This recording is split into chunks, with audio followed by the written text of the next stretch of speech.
జిల్లాలోని కొన్ని మండలాల్లో కురిసిన మోస్తరు వర్షాలు కురిశాయి. కామారెడ్డి జిల్లా గాంధారి మండలంలోని పలు గ్రామాలలో రాళ్లతో కూడిన వర్షాలు కురవడంతో పంటలకు నష్టం వాటిల్లిందని రైతులు ఆవేదన వ్యక్తం చేస్తున్నారు.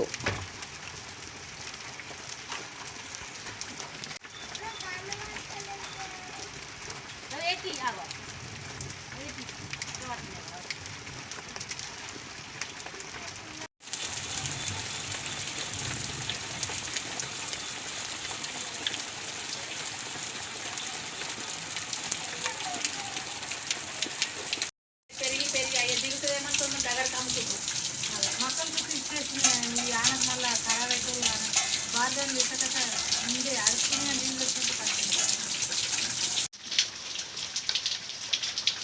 కిందగా అనిపిస్తుంది మీద రాళ్ళు కూడా వేయండి.